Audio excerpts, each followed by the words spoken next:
I'm so excited about today's episode. I can't even tell you. I have been trying to get these two ladies together for a while, and because they're working women and they are busy and they have kids, they're busy. It was hard to get us all together. But Amy and Kristin are both therapists, and I think they're really good at their job, although I haven't been their client. They seem to me to be very conscientious, very ethical people. And I couldn't wait to talk to them about therapy because I feel like, sorry, dog with a bone. I feel like so many people have so many questions and they don't know who to ask about finding a therapist, how much a therapist costs, what a therapy session should look like, what it shouldn't look like, what's a bad therapist, what's a good therapist. And I think we kind of covered all those bases. They offered two great resources. One is psychologytoday.com. That is a list of therapists and kind of their specialties and their licensing. They've been vetted. They have a valid license. So that's a great resource. Another one is called, what's it called? Goodtherapy.org. And goodtherapy.org is kind of a shortcut list of therapists. Was that it? And it was kind of a breakdown of different types of therapy. So there's, psychotherapy, there's cognitive behavioral therapy, there's all different types of therapy. And I personally didn't know that when I started. I thought therapy was therapy. I just thought everybody kind of did the same thing. I didn't know that there were many different types. So I found this podcast very informational and very helpful and very entertaining. So I hope you find the same. They're great, great ladies, and I love them both very much. So thanks for watching. I hope you learn just like I've learned, and I hope you enjoy. And share it. If you know someone who needs to start thinking about going to therapy, I think this would be a good place to start. So thanks for coming back every week, and I hope you enjoy this episode with Amy and Kristin.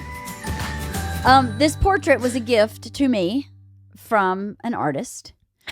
I'm pretty sure Bert had it commissioned.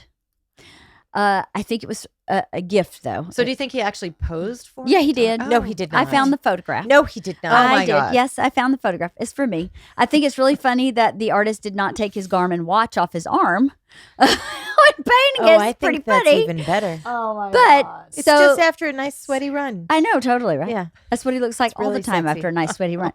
But so I come home, I have this painting. I'm like, what? So he takes the painting. Did you just open it out of a... I did. And I was like, what in the world? What am I going to do with it? And so Georgia is 15 and a half, is in driving school, right? You can see through our living room window from the street. Mm-hmm. So she goes off to driving school. I open this package while she's at driving school. Oh, no. Bert takes the painting from the wall behind our couch, puts this painting up so that when she pulls up to the curb, she can see this painting through the door. And how many things did she hit? So she walked in the door and was like, no, this is absolutely not staying here. No. Bert was like, it is. So we go in the kitchen and start cooking. And we come back and she's put the old painting back up, takes this painting down, covers it with a sheet and writes shameful on it. So it stayed in our living room with a sheet over it with the word shameful for like 2 weeks. Great. Then Valentine's Day comes. Oh, We've been trying to get Georgia to have friends over from her high school. Stop it. For a year, right? She just won't have friends over. I don't know if our house is too small. I don't know if she's worried that her dad will be in a Speedo. I don't know. I mean, that's So- a valid It's concern. a valid. I've asked her, are you concerned that dad will embarrass you? And she's like, no. I'm like, because I would be. Yeah. So it's okay if you are, and we can tell dad, hey, let's rein it in for the 2 hours I have friends over. No, that's not it. I don't know. I just don't think about it, blah, blah, blah. So Valentine's Day, she's inviting 4 friends over. So Bert takes this painting and hangs it over her bed. Stop it. And takes a picture of it and texts it to her when she's on the bus with her friends and goes, hope you like your redecorated room. And she's texting, no, just over and over. And we are dying because he's not going to leave it there. He's just messing with her, right? Did she doesn't Show know her that. friends? She Did she doesn't end know up that. showing her friends? No, I don't think so. She should be mortified. She's mortified. So Georgia. I picked them all up from the bus stop. We pull up to the curb. I don't even think the car has stopped moving. And Georgia gets out of the car, goes straight to her bedroom and comes out and goes, okay, All right. They can Everybody come can in come in the now. house because Dad took it down before she got home. Did she show them what it was? She did, Later? and I didn't know for sure if he was going to take it down. So in the car driving them home, Nobody I was like, knows. listen, guys, I know you don't know George's dad, but he's a comedian, and he likes to like do crazy things. So we may pull up and he may be like in the driveway in a Speedo. Right. So you just need to be prepared Were that they this laughing? is her dad. They were like laughing and like, oh my God, this is hysterical. So we pull up. Bert is in the yard, not in a Speedo. Oh, God. Like hands on hips, waiting for us to pull up. So George is like, oh my God, he's totally left the painting over my bed. Oh my God. And of course, as soon as she gets out of the car, he's like, hey, baby, ready for your Valentine's Day party? She's dying. Runs in the house, sees that he's taking it down, is like, okay. And then she shows her friends, and they are like, oh my God, that's your dad. I mean, that That's is so great. crazy. It's pretty funny. He is really pretty funny. funny. I would arm myself with lots of balloons. Right? Because he's scared of balloons. Yes. I didn't know I- he was scared of balloons. So I Yeah. came What do you upon this mean? by accident. But I was volunteering with Leanne at the World Fair, and they were doing the ribbon cutting ceremony. And like somebody had handed me these balloons, and I was like, "Hey, Bert, how are you?" He's like, "Get the hell away from me with those." And I'm like, "What are you talking about?" He's like, "I can't stand balloons. I'm scared of them." I'm like, "Give me a break." And I'm like, and he's like, "I'm not kidding." I'm like, "Okay, I'm so sorry," but I'm like, always had it in my back pocket. Yeah, there you go. That's good to know. Clowns and balloons. He can't deal with clowns and balloons. He was can deal so with funny. Mylar balloons. It's just the latex. It's just the one. latex ones. My room, Just if I the was this latex. kid, my room would be filled with balloons. I hope Georgia doesn't listen to this because she's sorry. probably gonna. Every Sorry, time Bert, we I love get you. a latex balloon for whatever random reason, she does blow it up and like Let it- bounce it around the house just Yeah. to torture him. He's really. Has he identified the traumatic Oh, we incident? know the traumatic incident exactly. He's actually used the incident in parenting moments, not very appropriately, but when he was a child, his younger sister Annie, who's 2 years younger than him, had a birthday party, and everybody got a balloon, Uh-huh. and Annie's balloon popped, and Bert lost his shit because his sister lost her balloon. Yeah. And he believed it ruined her day. And he wanted her to have his balloon, and she wouldn't take it. And she was crying because she lost her balloon. And it, in his little 4-year-old brain or whatever it was, destroyed his sister. Right. So he relates this balloon incident to a trauma that most people would not consider a trauma. But for him, That didn't even happen to him. It No. happened to his sister. Yeah. but it did happen to him because he's the one that suffered. Right. He suffered at the hand of this pop balloon. So we had some parenting moment. Oh, I remember what it was. Oh, no. I remember both girls got AirPods for Christmas. And Isla said, I actually don't want these because I will definitely lose them. And he was like, no, but this is your gift. Like, you're getting AirPods. So what does she do? She loses them, right? So what does Bert do? I said, okay, I tell you what, they're in the house. The last Right. time you used them were in the house. I actually want some myself. So I'll buy another pair that's mine that you can use until we find yours, because they were definitely in the house. We Right. just couldn't find them. So I found them in the pocket of her apron. Like, she had been cooking Right. and she just put them in her apron pocket. So I found them like a few weeks later, but she had named her original AirPods Scrub Nuggets. And she named my new AirPods Scrub Nuggets. And she broke into Georgia's phone and aimed her AirPods Scrub Scrub nuggets. Nuggets. Yes. So we had 3 pair of Scrub Nugget AirPods. And Isla had Love Isla. once again lost one of the Scrub Nuggets. Georgia was claiming it was hers, and Isla was claiming it was hers. And since they're all named the same, we couldn't really identify whose they were. So big family meeting about these AirPods. Everybody brought into the living room. Dad's going to solve this problem, right? And I kept saying, well, the problem is the Scrub Nuggets Isla's claiming are hers are pairing with Georgia's phone. So to me, that means those are Georgia's Scrub Nuggets. So we're missing either mine or Isla's. So let's pair the ones that I have and see whose phone. And now we're detective work. Right. And then he just leaned forward like this, super serious, on his knees, and he went, "This is another balloon incident for me.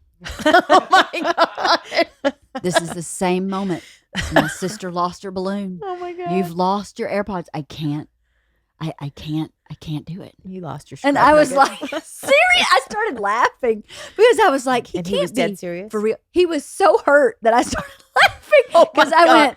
went, this is like balloon popping when you're 4? And he goes, oh, fine, and leaves the room because I had hurt his feelings. Oh, yes, you did. But I thought, he can't be serious that a teenager has lost her own item, is trying to claim everyone else's item instead of her own. And I was like, okay, we'll deal with Dad in a minute. Where was the last time you used that scrub nugget? And she was like, in bed. So, of course, I get in her bed and I find There it both is. of them Yeah. in her bed. The whole thing is no big deal. Nobody popped a balloon. Oh, my God. We just misplaced something for moments of our life. But literally, the leaning forward and it's just like that balloon. See, now I think you need to go into the phones and I think you need to rename them a balloon emoji. They really each need to funny. be a different color balloon emoji. That's really funny. I should totally do that. I'm stealing that. Yeah, That's it. funny. See, Yeah. that's how I like to mess with them. Yeah, that's really good. That's how deep the balloon trauma runs I for mean- Bert Kreischer. That is deep. It is It was deep. different for everybody, isn't it? Of course. Yeah. It's different for everybody. That would not have traumatized me, but Yeah. Well, I was very taken aback with his reaction at the fair. I was like, okay, but there's balloons everywhere here. You know this, You're a right? parent. Like, but you're, and they're everywhere. Like, this is the you're World a Fair. parent. Good point. Right. They're going to be balloons all the time. You just I walk mean- through a balloon arch to get from A to B, right?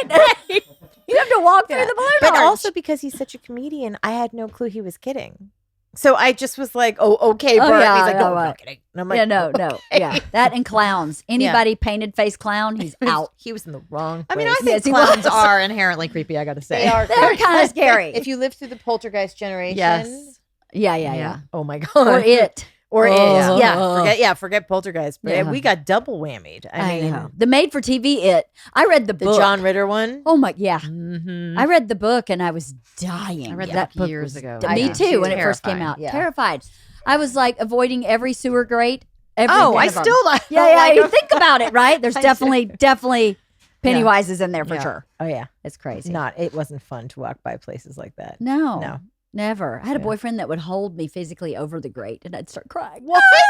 Did you break up with him? I did. Yeah, I'm like, Eventually, I don't like he was really him. good looking. So you're Oh, willing to do a yeah, lot, for those really good it was looking guys. yeah, Football star, really good looking. On the Okay, you can continuum, torture me a little bit. crazy versus crazy good looking. Yeah, it just Looked like Jude yeah. Law, just Oh. like that. Wait, have you guys seen that? And acted Since like you were him. saying like crazy versus crazy good looking, have you ever seen the video that's going around now about women and it's on the axis of either crazy and hot? no. Like it's impossible to be hot and not a little crazy. Yeah. Anyway, it's just look it up. It's actually There was hilarious. a How I have to Met see Your that. Mother episode. It's like one of my It's favorites. so funny. Where Barney Stinson, his character, the character is talking about, like she's super, super crazy, Yeah. super, super hot. Like Right. it's his willingness to date them when they meet that, Exactly. and Oh, then if how they're funny. too crazy and not really that hot anymore, Yep. they're out of there. It's really funny. How funny. Yeah. No, I have It's not funny. seen Oh, that. it's That's very really funny. Yeah. I mean, it's totally And it's degrading true, to women, but it but is yeah. funny. Just Well, putting that out 100%. there. what are we if we can't laugh at ourselves from Right. time to time? Because some of it's accurate. Right. Yeah. Yeah. I mean, my mother would definitely fall under that crazy, beautiful crazy. So men would tolerate a lot because Right. she's crazy. And then at a certain point, they'd go, yeah, I'm not sure you're that pretty. right. Right. It's not worth it anymore. I think I got to go. I can find pretty with less of that. Uh-huh. Yeah. Maybe yeah. not as pretty, but anyway, So funny. I this is not why I wanted you to come, obviously, but I love this chit chat because Yes. it's always fun. But when you have a chit-chat. trauma like that, if you want me to help you with the segue, if you have a trauma like that and you want to find a therapist, how would you find a therapist? That's exactly right. So both of you are therapists. Amy and Kristen are both therapists, and I'm a big proponent of therapy. I just came from therapy, and people email me a lot saying, how do you find a therapist? How do you find the right type of therapist? How do you know a therapist is working for you? How do you afford it if you don't have insurance? How do you? And I was like, well, why don't I ask two people who do that for a living? Yeah. Yeah. And I think people are scared, or at least where I grew up, therapy is very no. Mhm. You don't do that. You don't air your dirty laundry to anybody ever under any circumstances. Gossip is one thing, Mhm. but your real trauma, you Yeah. don't talk about that. I mean, I got in big trouble this year for talking about my trouble with my mom on the mic with my family. Oh, right. You know, they're like, you just don't do that. Okay, you didn't listen to the content of what I was saying at all, which is pretty bad. It's just the fact that I was saying it publicly is just much. And also to help people. Right. To help people. That was my know. motivation. And I get so many emails saying, thank you for doing that, because I had no idea I had this type of mental illness. I had no idea I had survived trauma. Right. You can't even no know idea. your mom's crazy until someone says not all moms are like that. Right. Exactly. Well, it's like growing up in your house and then you go to somebody else's house and you don't realize how good you had it or how bad. Right. Yeah. I mean, Mm-hmm. It's absolutely true. yeah. It's So- insane. What would you say to someone who thinks that it's too scary or too taboo to go to therapy? What would you say to someone? You want to start? I would say that if it's in your head that you're even considering it, then treat it like you're interviewing someone that you are going to hire. So if you go and meet with someone and it actually feels too scary or uncomfortable, not the right person. Next. Give it it may take me 6 tries because it is scary, but when you sit with someone who's good and who's a good fit for you, it will feel it feels right. it will feel comfortable and you will feel heard, and it will, I mean, even in the first time, it should feel good, or you should go find someone else. Yeah. It's almost like speed dating. Yes. You know, I talk to people on the phone. First, they'll call me on the phone and I'll say, you know, you need to go to a bunch of different people. You need to see them in person because you don't know until you sit down how comfortable or uncomfortable you'll be. Right. And I see mostly adolescents. So when I see them, I'll first see them with a parent and a kid in the session. And a lot of the parents are like, what's your next availability? And I'll tell them in that session, don't sign up with me yet. Go home, talk, let it marinate, let your child talk to you. Let them tell you in private if they're comfortable with me, not in front of me in a moment where you're like pressured to make that next appointment. You know where to find me. You know where my door is.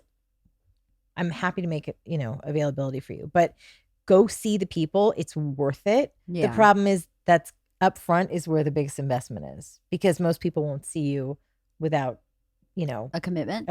Well, no, but you have to pay for the session. Oh, yeah. So you're seeing a bunch of different people, but it's so worth it in the long run if you get somebody you can actually trust and you feel really comfortable with. Because to be with somebody you're not comfortable with is just...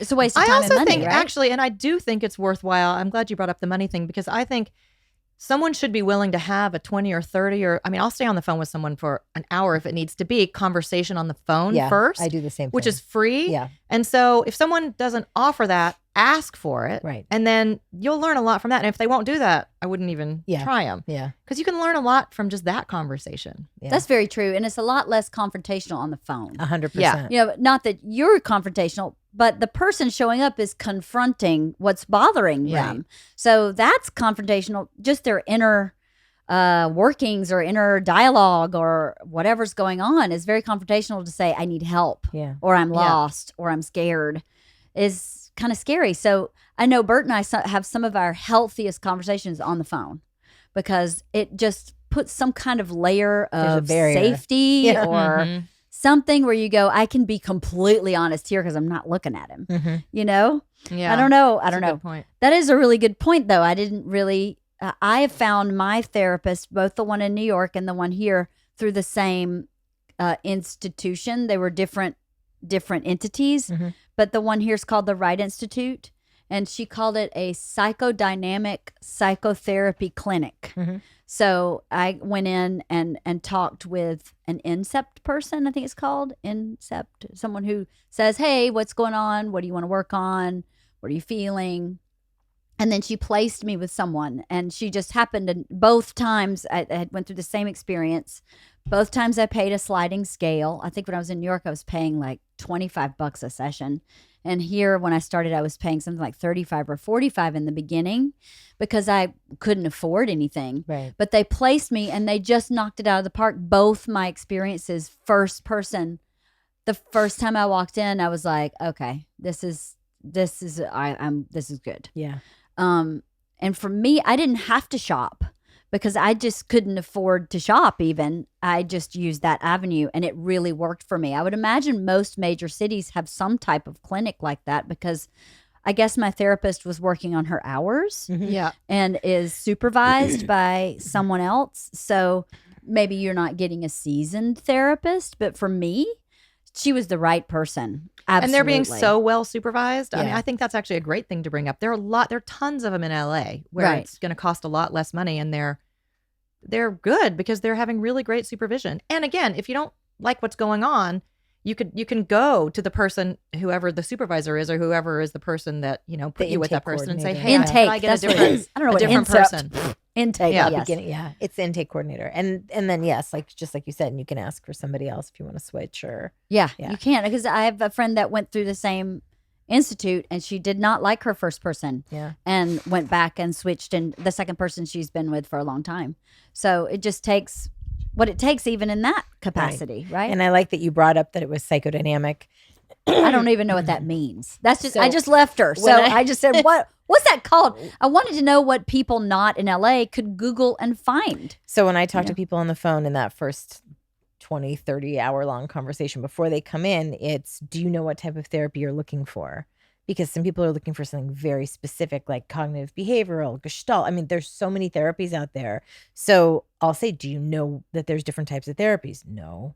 And a lot of the people I've gotten have been with somebody who is psychoanalytic or like neo-Freudian, where you walk in and the therapist is supposed to be a blank slate. They call it tabula rasa. You're not supposed to, the person's supposed to imprint on you, and you're supposed to be completely blank. And so that literally translates into a social situation where I open the door and I don't say anything. I wait for you to say something. And if you treat people with social anxiety, that's just like the biggest nightmare in the world. So that's not my bag at all. not mine I'm either. cog B Right. and solution focused.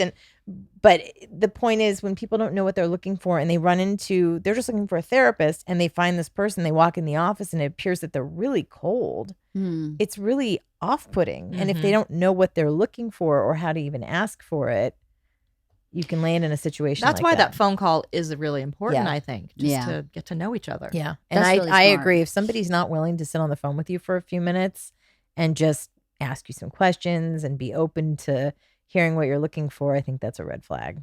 Right. And I think people don't even know, like you said, they don't even know what questions to ask. Yeah.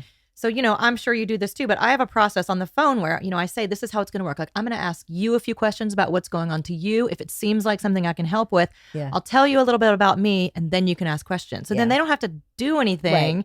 They know what to expect. And then now they know what questions to ask after that. And they also Because know your it puts people on the personality. spot if you just say, well, what are you looking for? What? Yeah. Yeah. Yeah, And they yeah, get to yeah. know your personality. Yeah. Exactly. I say, like, what prompted you to call a therapist? And that issue, got it. I understand. I do work with that issue. Let me tell you a little bit about the therapeutic process, what I do. And this is the kind of therapy I do. This is what some other kinds of therapy are like. And are you looking for something like this, like that? I'll refer them out. Sometimes I get people who are like, first and foremost, I'll ask, are you using insurance? Because I'm actually out of network. I used to be in network, and now I'm not, because it ended up that I was actually paying to see my clients by the time my. I was done with rent and parking. Yeah, it was insane. I showed Anthem the totals, and they were like, okay, we'll let you out of contract. It was unbelievable how little they were reimbursing their Really? people. This was several years ago. But so anyway, I'll ask them, are you using insurance? Yes, we have to use insurance. Okay, no problem. If you want, you can email me a list of the providers in your area, and I'll let you know if I know any of them. Right. And I'm happy to do that, even though they're not going to be my client. Especially when you're treating adolescents, would you like to just bring your child to somebody that you have no clue who they are? And, No. so, course not. Yeah. So I'll always look at the list and say, I know these 5 people. They're fantastic. They take your insurance. Right. Try one of them. Right. I have so many questions from what you just said. Yeah. So let me see if I can remember all of them. What questions should someone ask a therapist? What should someone ask? Or what would be, should is a big word. What would be some good questions to ask if you were looking for a therapist? It's a great question. What comes up for you? Well, one of the things it's so funny because you can tell where people have been and how bad they've had it. I guess I always say, what type of therapy do you do would be a great question. Okay. If they don't know, to ask it. And that way you can narrow it down, because, for instance, psychoanalytic people usually like to see their clients 4 or 5 times a week. Ooh. Yeah. And that's Right. very expensive, and it's hard, but it's a very specific type of therapy. And the people that attend that therapy are seeking that therapy. And it works for them. And it works for them. Totally. It's like super Woody Allen approach. But that's their, that's their deal, and that's what really works for them. So but I like to let them know, like, you need to ask up front. I like to tell people I use a very collaborative approach. I typically see people once a week. I like to start and tell them so they can ask their therapist, how often would I have to come see you? Yeah. The response to that is, it depends on the issue. I typically see people once a week. If you're in crisis and you need to make another appointment, I will make that appointment with you, no problem. Right. But the point of therapy is to help you get your own wings so you could fly. Right. So it's not to create a dependency. Mm-hmm. So we want to be able to see that go down. Mm-hmm. And I'll typically tell people as they go on, you're doing pretty well. I think you might want to skip a week and see how you feel. And if you want to come back, great. I'm holding the spot for you. So you're not going to worry about losing your time spot. But, let's see how you feel. So I think asking about quantity of times kind of narrows down type of therapist. And right? it reminds me too of, I would ask, well, how do I know if it's working? Yeah, that's another. Because I think there are some therapists and the model is just you kind of come forever. Right. And like for me, I want to have there be a really specific goal. Quantifiable. I tend to not be the kind of person that works with people forever. It's fine if sometimes it just really does help to just hear yourself think once a week. I get that, but I tend to work with people. I even sell packages of 8 because it just is kind of nice to have. We know we have these 8 and there's like a beginning, middle, and end of that 8. That doesn't mean we're not going to do another 8, but like you settle in, you don't have to worry every week of like, am I going to go again? How should I be? And then you have an end point. It's like, okay, so this is where we've come. Right. What are we going to do now? Same goal we're still working on? Are we going to switch it? I don't know. That's just for me. Most people, since I offer that, like it. Right. Also because it's discounted, Yeah, to do makes that. Sense. Yeah. Well, the smart thing about that to me is, as someone who's seeking therapy, that's a scary commitment to think, will I be here forever? Yeah. Because I've been with this therapist for a long time because I choose to be. Right. Because I don't know that I like to hear myself talk every week. No, hear myself think. But yes, I do like to hear myself think. And I don't have a mom mentor figure. Yeah. So she is my mom mentor figure. Right. That's part of her role. For me is that I don't have that. So I in the very beginning, when I first started working with her, I had 3 specific things I wanted to work on. One was I was in a very toxic work relationship and I wanted to understand why. The second one is I had fallen in love with a very interesting human being and I wasn't sure how to be married because I am the product of now 7 divorces and I don't understand that model. You should get an award for that one. So I was like, I don't think that I do this well. So because I was cycling through guys and I finally went, I think this one may be the one and I need help.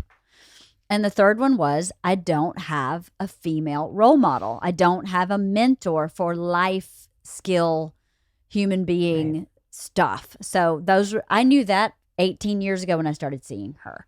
And I worked through so many issues about not being able to be in a relationship and being in this toxic relationship with a friend who happened to be exactly like my mother. She helped me figure all that out and then helped me work through a lot of childhood stuff.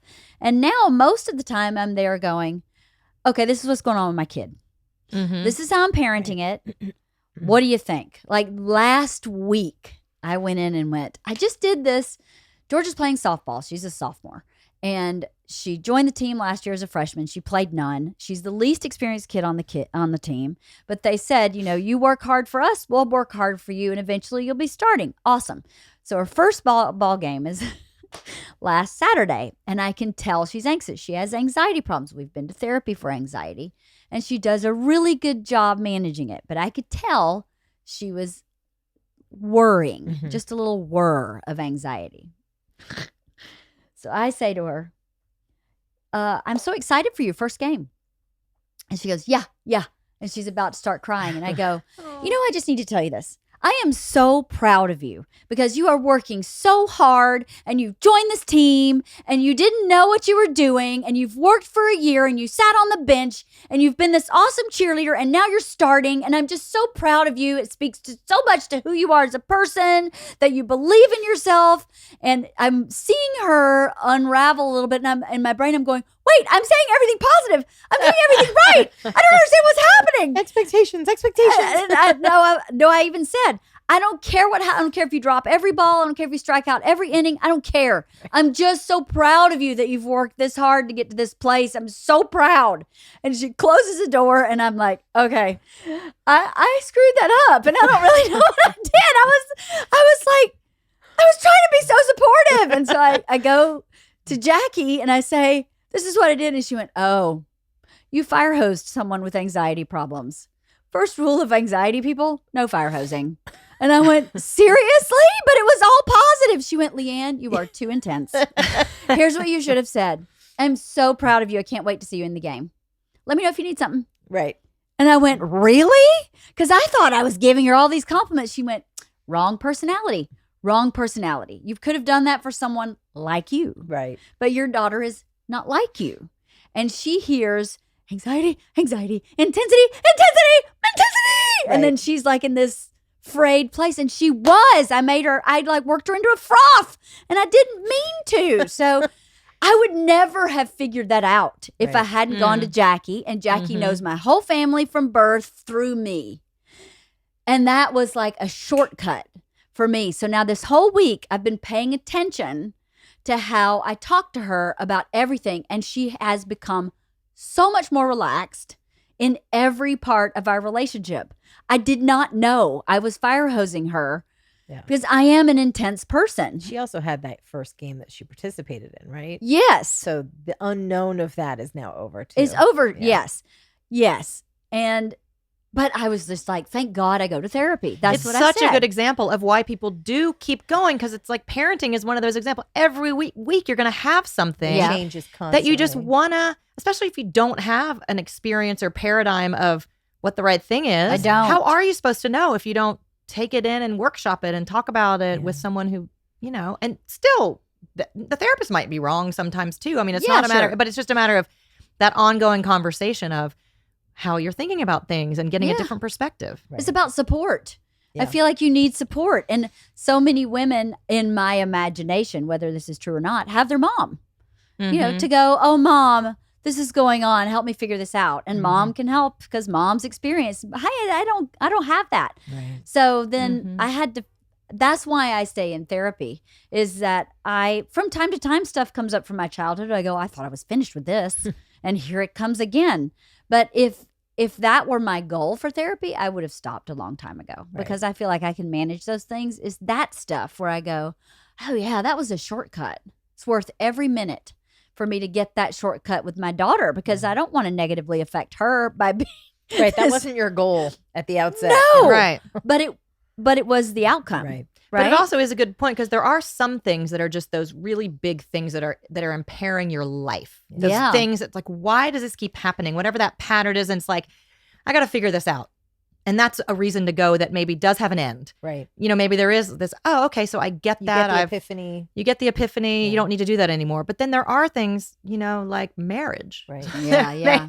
It might be a good thing to keep going for a longer period of time. Right. And like you said, parenting. And so that's the question. That's one of the good questions is like, so what are we doing? What are we working on? And then again, that can change, but you just want to keep it in mind so that there is a goal, like that you're aligned towards a goal. And again, there can be another one you add to it or you can change it.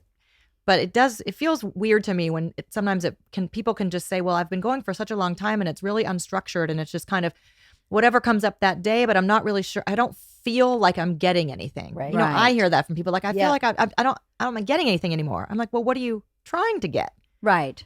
Yeah.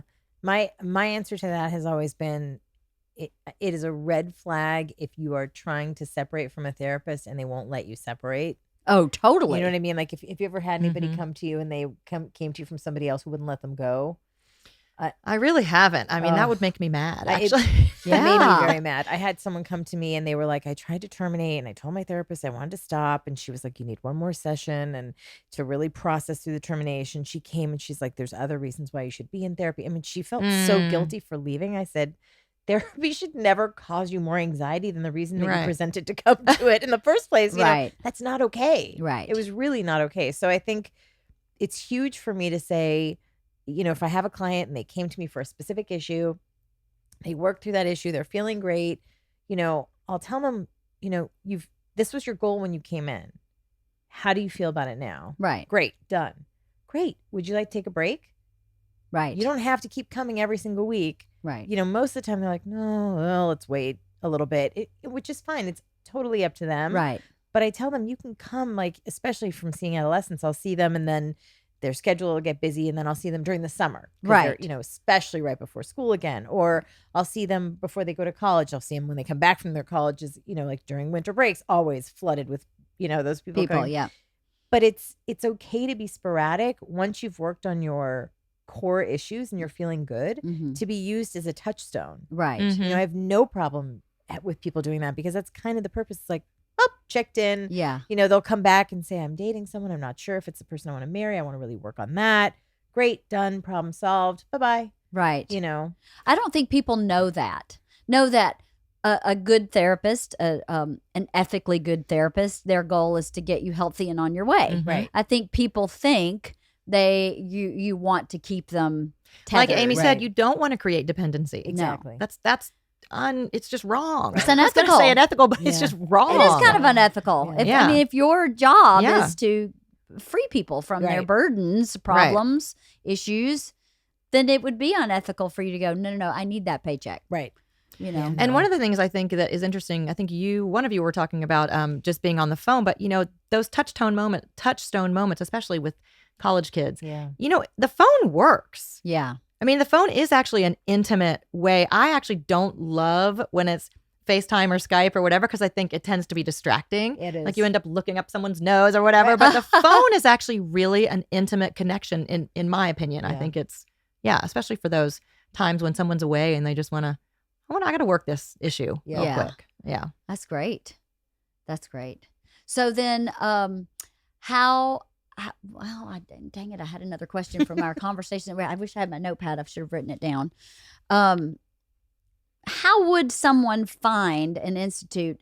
What would you Google if you were Googling something like the Right Institute? What would you Google? Like psychotherapy clinic or just psychotherapy, like individual therapy, Los Angeles, put the town in, put the area where you want to be. I mean, tons of stuff will come up. Therapists usually instead of the clinic for that. Yeah, so I think you're you would right. have to You're put right. the word clinic in there too. Good somewhere point. clinic? Yeah. Therapy clinic, okay. Los Angeles therapy clinic, wherever, Sherman Oaks therapy clinic, wherever you are. Right. But also, once you get one, ask them because they'll know too who are Right. the other ones in town. this area. Yeah, that's a good piece of advice.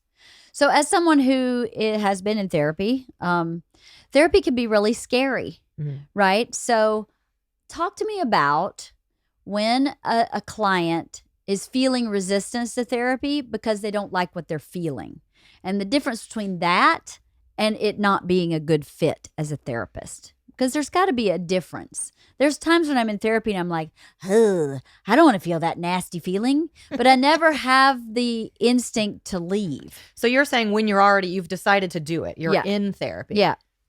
Oh, I think that's such a great point because if you're in therapy and you have a relationship where you trust your therapist, which is key. If you don't have that, then what I'm about to say won't matter. But then your therapist can normalize that because it absolutely is a thing that happens. Like that place you don't want to go, probably calling to you for a reason. But I tend to say, you know what? That seems like it's important, but you'll know when it's time. Right. You'll know when it's time to go there. So, maybe it's not. But to call attention to it because it often is the thing, where the most resistance is where the most reward will be. Right. I get that a lot with grown men. You do? Mm-hmm. They get to the place where they're about to cry. And they stop. Mm-hmm. And I know when I know my client well enough, I can tip them in that direction. Right. Or not. Right. And I always look like if it's like right at the end of the session, I don't want them leaving going, in a puddle of mess where they just feel terrible and, but if it's, towards the beginning or middle of the session, I'll go there with them. Yeah. And you just make that observation, like you look really sad right now, and then whoosh. But I think you just have to know, if like you said, if you're with somebody that you trust and you're working with, and when you can safely lead them back to feeling okay again, right, then I go there with them. If it's something that I can see that they're really resisting, It's really acknowledging when you're ready to go there, you'll go there. Right. There's no reason to push it. Right. But I'm here, It's just kind of making listening a to you safe brings up place. a really important point to me, which is that I think sometimes in therapy, the therapist doesn't know how to help you put yourself back together. Mhm. And I think like this actually was a conversation I was having yesterday with someone, just that sometimes a therapist just insisting on going to the place that's like, you had this childhood trauma, this is the only thing we're going to talk about. The therapist gets hooked on it and it Yeah. starts to feel not helpful. Right. If it doesn't come organically, yeah, it might be important, but if it's just being forced on you and it's not in the moment, then it's going to start to feel like, I don't want to go there. And like just dredging up the past and being negative, I walk out and I feel worse. I feel mad at my mom. I leave therapy and I don't feel better. And look, that might happen sometimes, but it shouldn't happen too often that you don't find some way out of the stuff that feels bad to take a piece of it to use to feel better. Right. That's the whole point. And it's almost like you're creating an unnatural resistance that wasn't there Yes. before because you're pushing it and Right.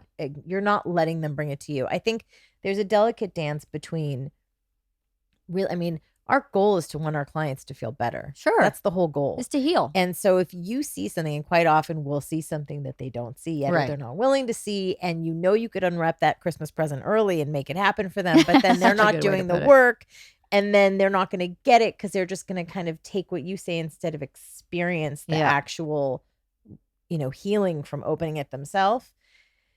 It's a dance between not wanting to push them too much, but really helping lead them there. Right. And you have to know when, so that you're not pushing them and pushing your own agenda, because when you force an agenda on someone, they're just going to feel like they're not heard, they're not validated, they're not seen, you're not recognizing how scary it is for them. I But- think that's the thing I hear the most from people who had previous therapists they didn't like. Yeah. Is just that the therapist was just sure that this was it. Right. And this is what they Mm. wanted to talk about. And I felt like, Right. and look, I mean, maybe the therapist, obviously it was something important. Right. Yeah, the fact that your dad was abusive, it's important. Right. But it's not everything. It's not And what's everything. happening for you right now. exactly. Yeah. And it may come back to that. Right. It may circle back to that, but you weren't ready to talk about it Right. then. Yeah. I think it's Interesting. really important for people to be able to talk to us and say, I don't like where this is going. I'm Right. not happy taking it there. I don't really feel, I've had people say to me, and I think it's amazing that they feel comfortable enough to say it to me.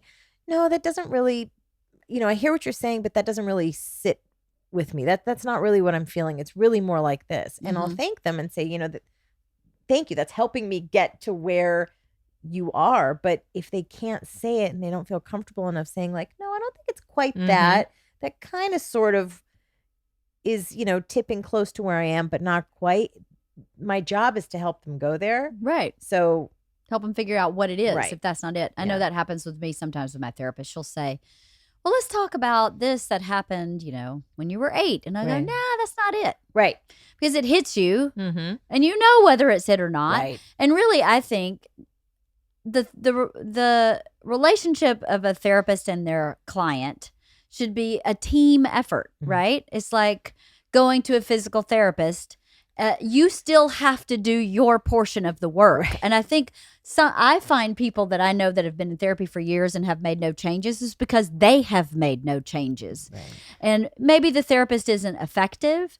Perhaps I'm not in the therapy session, but I keep thinking, I've heard you talking to your therapist about this many, many times. So either you're with a bad therapist or you're not doing your homework. Right. Because, is that valid? Yeah. And I mean, two things come up for me when I hear you say that. One is that you are the expert in your own life, not the therapist. Right. And some therapists do come across like experts. And to me, that's the wrong power Dynamic. balance. Yeah. The expert is there to help you understand your own self more, but you're the expert. Right. But then the other thing that does happen is sometimes the client does want the therapist to do the work. Mhm. Yeah. And if if I feel like I'm working too hard, I'll bring that up because it's not about the therapist fixing it or doing the work. You have to, the therapist is your Catalyst? support. Yeah. And following your lead, really. Right. Yeah. I mean, I have lots of tools and things and, things that you write out in physical. So, I mean, I can be really help and prompt. It's not like just the therapist, the client comes in and just whatever they want to talk about. Like I can be directive, but you can't feel like you're doing more work than the client. Exactly. Right. Yeah. And also you have to know who your client is. I mean, I have clients who are, oh my God, they're just vigilant about doing they want a journal. Yeah. And, I'm reading pages and pages of what they bring in. And it's fantastic that they're doing it and they're getting to what they need to get to. And I have clients who are like, I don't like homework. I don't do homework. Don't give me homework. I'm like, okay, great. Then the work's going to happen in the room. Right. And it's fine. But you have to know if they're willing for that, like. Right. Do you ever have a client where you go, they're just not doing the work? Oh, yeah. I've gotten those. Yeah. Yeah. And what do you do? Do you just continue? There's this, I thought about being a therapist for a long time and I thought, I think I would probably kill somebody who just showed up every week and complained about the same thing and made no personal progress. I think I would probably die. That I haven't had. I mean, I think that comes up more. I don't know about you, but for me, it comes up more with people in bad relationships that they're not willing to leave. But there's an awareness that they're not willing to leave it. Mm-hmm. And so we talk more about, it's not about forcing them to leave. I know the person that they're with is not treating them well and not great for their self-esteem. They know it. It's not my agenda to make them leave their relationship. My agenda is to help them feel better about themselves so they make better choices. Right. They'll flat out tell you, I know this is not right for me, but I can't stop doing it. But that feels different to me than that, because I feel like there's something powerful still for them every time they come with the intention of being different. And then they're like, ugh, I'm still not there yet. Because it feels like they want to. Right. And they're admitting it. Right. But they also want you to tell them to leave the person. I mean, that's a good point too. Right. And I'm like, that's not my. You can't. It's like can't. A kid, right? It's exactly the same thing. It's got to be your idea. So I'll tell them, look, I'm not here to make you do anything. Right. So if you need to take a break, so I've had people take a break, and then when they've left that relationship because of whatever, usually it blew up and they couldn't save it anymore. Right. And they come back and they're willing to do the work before they meet the next one. Right. Right. But interesting. It's bringing up someone who I had really early on in my career who it's so vividly in my mind because I was so uncomfortable and I was so just new to it. And at the time I was working with people with cancer. Mm-hmm. And it was actually through a nonprofit, so people weren't paying. So it just just felt a little different in that you just wanted to help in any way. But there was this one woman who just would not get out of her story of just all the things in her life that were wrong, and just her there was just so much that she was a victim of that wasn't even about the illness that she had. And as a therapist, I just can remember everything I tried. I just couldn't get her to change one bit. And now I look back on it and way sooner I would have said, you know what, I don't feel like I'm helping you. Right. I feel like we're doing the same thing. And I feel like, I'm glad it happened early in my career because I spent too many sessions being uncomfortable thinking I was failing her. Right. And I should have just earlier just been like, here's everything we've tried, everything I've tried. And I just don't feel like you're getting what you need. Right. I don't know that she really ever would. No, because she's entrenched in that story, yes. and that's what she feels comfortable in. Yeah, but a therapist should do that. I mean, if there isn't movement, right, the therapist should say, "Look, let's try someone else. I think you should try someone else because the way I'm working is just not helping you." That brings up a huge point. Ego. Ego. I have experienced therapists with ego beyond reason. You mean some therapists have and they're unwilling, unhealthy egos, and they're unwilling to say, this isn't working, and I want you to get healthy. And if this isn't working for you and you're not feeling movement, it's okay to go see somebody else. Yeah, I think you should be able to say that. Yeah, I think you should too. Yeah, as a you would want a therapist who would be able to say that. I have a question for you then that this reminds me of. Like, what would you say to, there are certainly therapists who they're working their own stuff. Mm-hmm.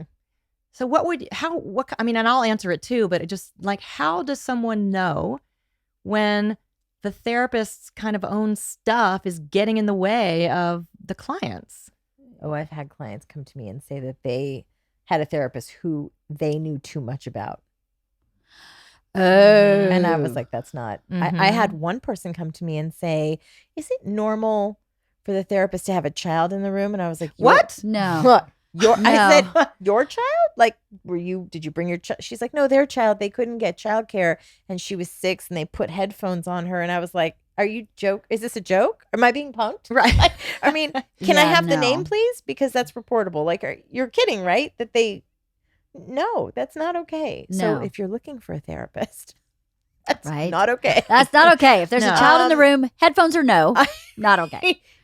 So I've had people that have had bizarre experiences like that. But I think knowing too much, I had someone come in and tell me that their therapist kept talking about their own child and their experiences with their child and how it related to the client's child. So I mean, I'm a little Rogerian. Like I believe in unconditional positive regard, and I believe in being authentic and genuine And being a human, not a and blank being slate. Human, Yeah. 100%. But given that, Mhm. my clients don't know how many children I have, where they go to school, what their experiences are, if I'm married or not, except for the obvious Right. ring on my finger. They don't know if I'm in a same-sex marriage. Right. If my partner's male. They don't know those things about me because it is not important. Right. There are some questions they ask me that I will answer point blank because I've used to see a lot of women with postpartum. Do you have children? And I will say, yes, I do. So I mean, there's certain things that they can't get past that because it's important to them to Right. know that I've had that experience. I understand. And so I'll share that with them. But I've really, in my practice, and I don't know about you, I've never had anybody cross the line or be inappropriate and ask for information they shouldn't have. So, And I've never had someone come in and say, like you said about the previous therapist, something that illustrated what I was asking you. It's like, I know that it happens, but I even just think back to being in graduate school. Like some of those people in there, I'm like, oh gosh, you're going to go in. Oh, and you're going to have clients. Oh, this is not good. Wait, but I don't. Did you remember taking your oral exams? I didn't have to do orals. You didn't have to do orals? Okay. Oh my God. When I took my oral exams, they tell you must dress in the fashion that you would if you were seeing a client. That's pretty obvious. There were people that came in jean cutoffs, What? a crop top. What? No way. I am not joking. I mean, That I is believe crazy. you. I wish I were joking. I was literally on the phone with one of my other friends who was lining up to take their orals, and I'm like, oh my God, you're not going to believe this. Thank God for oral exams because, I mean, who would miss it? It's in every the instructions were very clear. That's crazy. That is Business crazy. casual, exactly how you would come into your setting. So what do you say about someone who's like Dr. Phil? What kind of therapist is he? He is a Don't therapist, get me right? started. I can't speak Yeah, to I don't know him. what his credentials are actually. I feel like his credentials were revoked at one point. No is what I way. know in at least the state of Texas. I I don't don't know, know. but I don't don't know. know. I've heard many stories about him. Oh yeah. And I've seen snippets here and there, but I don't really know enough about him to be anything other than. I think he falls to me under the pop psychology genre. I mean, Interesting. The facts are. Oh, thank you. The facts of Yeah. He what? has a PhD, Oh. Which doesn't but he mean is he's not licensed as a psychologist. So you can get a doctorate. He used to be licensed. Uh-huh. He cannot practice psychology, and what he does is not actually the practice of psychology. But he can Interesting. call himself Dr. Phil. Yes. Well, Because he has a doctorate. Yes. thank you. Yeah. So Okay, there you go. I'll keep my mouth shut for any Dr. Phil lovers out there because I mean, I'm No, sure I he learned a has lot from helped Dr. people. Phil, but not in more in an advice capacity. Yes. Than a psychotherapy capacity. He said some stuff to me where I went, that's really good advice. I'm going to keep that advice. Right. Not to me, but I've watched the show long time ago Yeah. where I was like, he was talking about holidays being important in your family culture and why that kind of was a kind of a predictable family together, everybody loves each other kind of rhythm of the family and how positive that was for family culture. And I was like, I'm going to take that. I don't know Oh if my that's God. true That's or not. when most but- of my client load booms around holiday time. It is not loving out there. Well, there's so many movies made on that, right? The intention, okay? I'm coming home for intention. Christmas. Please help me. I have to see my family. Yeah, I mean, It's hysterical.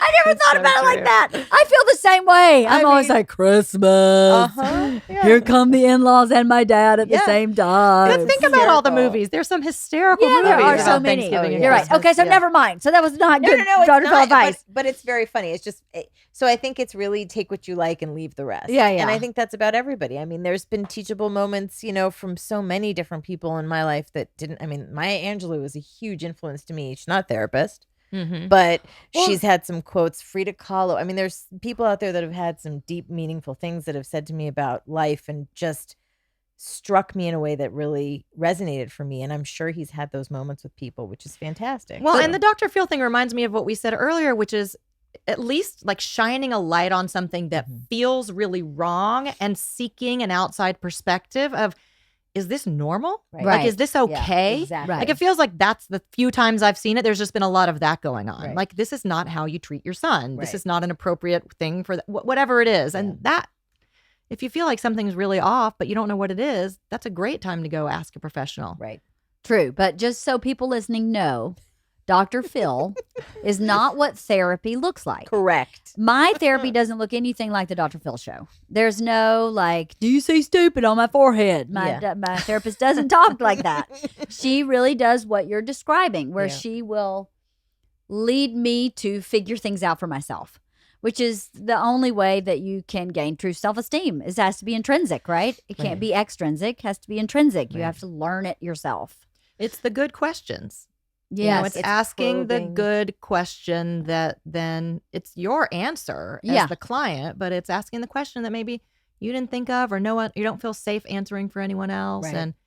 And knowing that you're not going to be judged at all by what your answer is. Yeah. And in fact, it's a puzzle. It makes sense. Like why people are the way they are and behave the way they behave and think the way they think. It's a puzzle that you can put together and feel like, I get it now. Right. It didn't serve me and it didn't make sense, but I get it. And now I have an opportunity to do something different. That's such an excellent visual too, because if you picture doing a puzzle with somebody and the other person's just like, here, I gathered these are all in the similar color range. Let's see what you do with them. Mm-hmm. Right. That's really kind of what our role is. Like, here are the edge pieces. Yeah. Why don't you try and take it from there? Yeah. You need help? Let me give you one of these. Does that help? It's so good. It really is. It's a great. great analogy because that's what our work is, Yes. and then when they finally put that piece in and they feel so good about it, you can sit there and revel in their accomplishment with them. Right. Yeah. And it's theirs. And It's don't you theirs, agree that, I mean, I've just never had a time when it wasn't, that there is a reason. Like there's going to be thank God I understand that now. It's so helpful and it just feels so good. Yeah. Yes, it does. Yeah, I can't it really move forward does. until I understand something. That's the way my brain works. Well, you don't. I You can't- literally go on Yeah. repeat. Right. I mean, it's, yeah. I tell my kids that I see, like the teenagers I see, go read the back of your shampoo bottle. Wash, rinse, repeat. Right. Wash, rinse, repeat. How do you know when to stop? And they laugh at me. I'm like, you got to be the one to figure out when you're going to stop. Right. you And know? what's making you wash, rinse, repeat? What's making you do right. that cycle? So once you figure that out, like when I started with my therapist, I said, excuse me, I don't know why I am in this writing partnership with a person who is exactly like my mother. I know she's like my mother. She's treating me like my mother. I know everything and I keep showing up. Why? I don't understand why. My therapist told me why, and it stopped. She said, this is what you understand love to be. Mm-hmm. And until you understand love to be something else, you'll keep doing this Right. over and over in all areas of your life. And I went, oh, this is over. Right. This is not what love is to me. I have a choice. I don't know how to get out of this in this moment, but within 3 months, I was out of it. I had given her the rights to everything we wrote. I was like, it's worth not making one dime off anything we've written to have myself back. So Yeah. I was like, bye-bye. It's funny. I think sometimes we're used as transitional objects. Yes. Yes. Where we're the safe person that they can lean on. In it's like oh God, who is it? Lisa D'Amour has this great book we've talked about, it, The Untangled, Yeah. right, for the girls. And it talks about, the kids being in the middle of a swimming pool, the teenage phase. And then when they, they're flailing around and every once in a while they'll come to the edge and we're the edge and we hold it for them as parents and they push off of us and they kick us in the stomach as they push off into the middle again. As therapists, I think we are often used as that kind of transitional object as well, where somebody comes in and they're having an issue and they're like, can I trust you with this? Can I give you this unbelievably deep, dark, scary secret that I have about me being a failure in my life where everything is perfect and everybody else thinks I'm doing it right? Can I trust you with this thing that I have? And you hold on to it for them and they figure it out and they walk away going, I'm done. I don't need this anymore. Yeah. And they use you as that kind of cane or walking stick or whatever they need to use you as until they can actually walk on their own. Right. Because think about if you knew something was up. You had the insight. Right. Yeah. Which doesn't change behavior, right? No. You can know it and still that's the thing. If you didn't have a therapist and you just decided, I'm just going to do something different. I mean, it might have taken so many trial and errors and like, why not have someone who can help you be like, how does this, like ask the right questions. Right. How does this feel? To do that on your own, it can just save you so much time to have someone doing it with you. It's a shortcut. And she's not telling you what to do. No. She's just telling you how to ask yourself how it feels and is it serving you and how you're thinking about it, what other options are, and right? How is this serving you? Yeah. That's like one of my favorite questions. And like you do have a choice here, even though it doesn't feel like you do because it was a matter of life and death before. That you didn't have a choice about your mom when she was your mom. Right. You would have starved. Right. Yes, that's right. And died in a corner of lack of anything. Yeah, yeah. So, but now it's just like, why wouldn't you have someone who can help you with that? Yes. When you know you're ready. That's they like make the the perfect observation. time. This is a recapitulation of that relationship. It's not the same relationship. You can walk away from this one and you're Yes. going to be okay. I knew all of that and Right. still couldn't do it because I didn't understand the why. Right. I needed to know why I was repeating this because she was not the first friend that I'd had the same cycle with. Right. And so I didn't do it with men. I only did it with women. Gee, Right. that's surprising. And so I either stayed away from women entirely or got in cycles with women where I was like, I'm the doormat here. And I actually think more of myself than that. And all these other things aren't aligning with my behavior. So why am I doing that? And until she told me the why, I couldn't take action. And, maybe she shouldn't have told me that and had me come to that myself, but I don't really care. But it worked for you. Worked. No, there are times when you just say it and see if it's 100%. It was like the heavens opened. Yeah. And I went, it's over then. If that's what I'm telling myself, we're stopping today. I don't think that's her giving you an answer that you should have come to on your own. I think that's her saying like, perhaps it's this, perhaps. Maybe. And then you click. It's like going on the wheel of fortune. Oh my God, that's it. Right. Yeah, that's it. That's what I was saying about when you're working with somebody and you hit on something. If it doesn't resonate with them, great, no problem, move on. That's part of the process. But when you find it and the heavens open and you hear a loud crack. Yep. That should happen sometimes in therapy. That's probably another indicator, like right? that's a perfect example of that's maybe the most common thing that you see in therapy. I mean, it's something like that like you got wired that way from your main interactions in childhood, usually your mother, and then that's what you're keeping on doing about love. So when it's something like that, and the therapist says, by the way, this is a really common thing. Right. Like, it happens. She's not necessarily saying, she's asking, like, does this sound, because it's a thing. Yeah. Like, and then it's like, oh, this is a thing. I get it. Like now it all makes sense. Right. Yeah. I think that's another piece of the journey of life. I think that we, as teenagers and young 20-year-olds, think we're the only person who's had this experience, whatever that experience may be. Losing a balloon to your younger sister's balloon being popped. We think we're the only person who's gone through that. And when you go to someone, well, first of all, I think if you talk to other people, you find out you're not the only person. If you're an open person, but not everybody's comfortable being an open book. And that's totally, of course, fine. But then if you go to someone like you who says, by the way, this is a thing, maybe you should read this book. Yes, exactly. And see how you feel after reading Right. this book. Because that happened to me Yeah. a few times in the process of my therapy. I am much like the fire hosing I did with my daughter. I would go into therapy and go, tell me what I can do. Right. Give me something to read. Do I need to journal? Do I need to make a list? Can I outline something? I can give you, You wanted to do the a work. Venn diagram. Yeah. Give me something. And she would say, for you, that's not the right thing to do. Right. You need to just feel it And sit. and go through with it. And you're going to work something to death. But for you, that's not what you need to do. Right. But every once in a while, she'd go, have you ever read this book? Mm-hmm. And of course, I would devour it in moments. And those are the times where it was the timing. This is when she's ready for this information. Mm-hmm. How would I have found that information without someone who knew Right. about the information? And I would always come back to her going, I'll be damned. Yeah. I am not the only person that has this type of mother, this type of experience. Yeah. Wow. And that knowledge makes you feel so much less alone, which makes you feel a little more normal.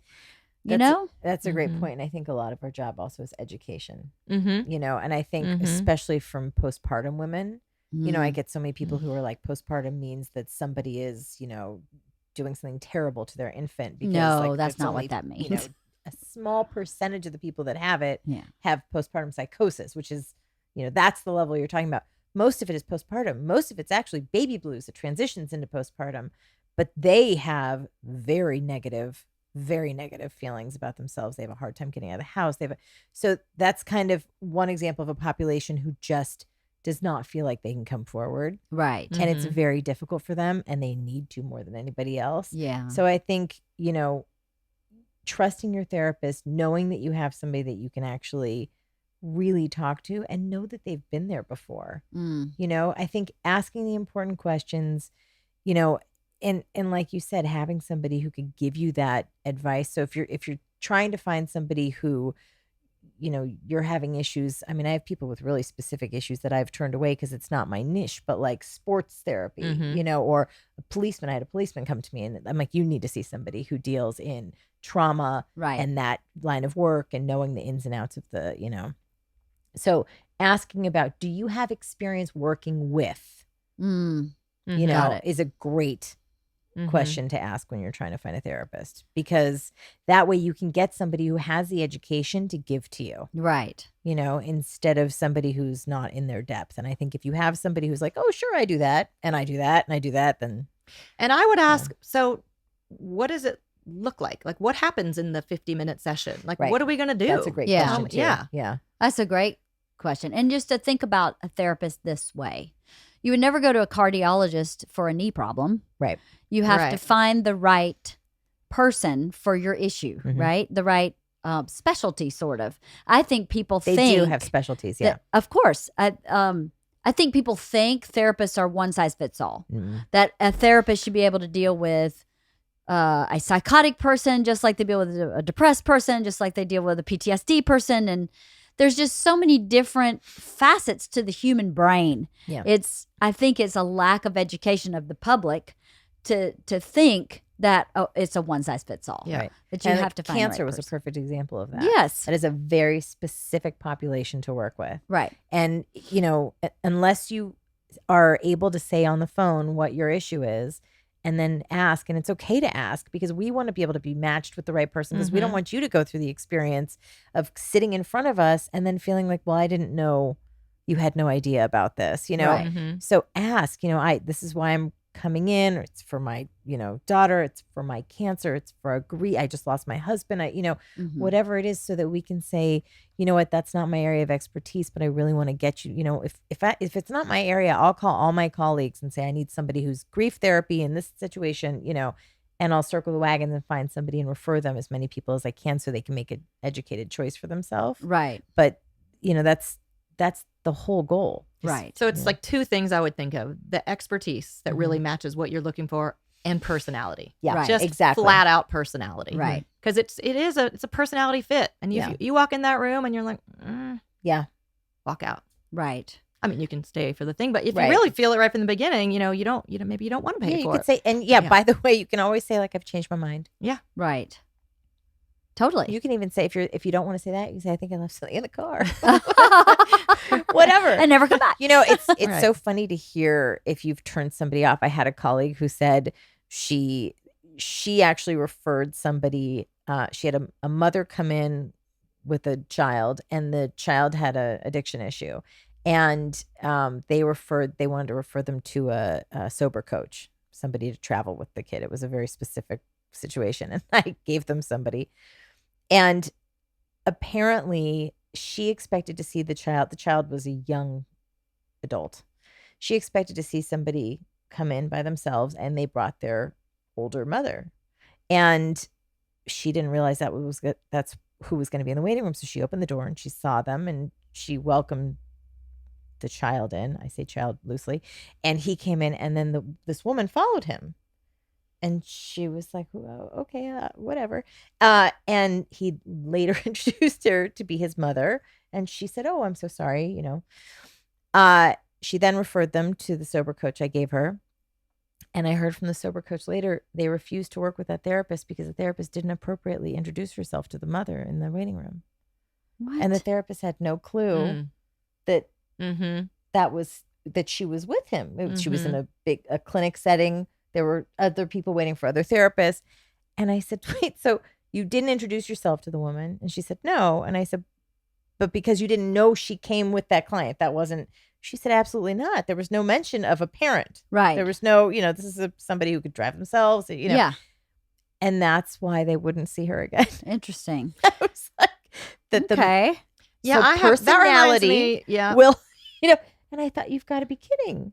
I said, would They you didn't call? want the help. Did you want to, huh? They just didn't want the help. No, but the mother was very put off by it. And I said, in that situation, would you call her and just say, I'm so sorry? And she's like, no, because I didn't hear it firsthand from her. If she had said that was very rude that you'd introduced me, then You would've she would have addressed it handled then, it, right? yeah. But because she heard it from the sober coach, who told, Yeah.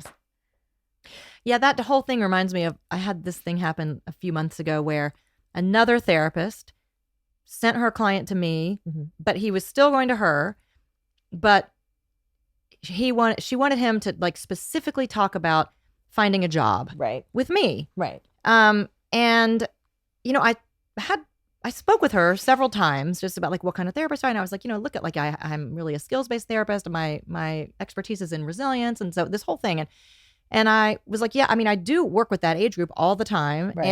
and it's still going to be what I do. Like I didn't, and there was a disconnect between, so she was still seeing him, and so I saw him for a little while, but I realized after a few times that he really only wanted, like it was this very narrow sliver about more practical things Right. about finding a job. And I mean, this is what I do. I couldn't help going into the obvious things about Right. like he attempted suicide and these kind of things. That's what I'm supposed to do. And it made me realize that when there is a referral, like you got to make sure that both therapists and the client are like really super clear, because it was a therapist I'd never met before, Right. about what each person is going to do. Where you begin and where you Right. end. Exactly. And Yeah. by the way, if the client actually takes a liking to you and your style is better than the style Right. that they had for them, and they didn't, usually that happens when they don't do all the research up front and they just take one person and they go to them and they Right. don't look at other Right. people, Right.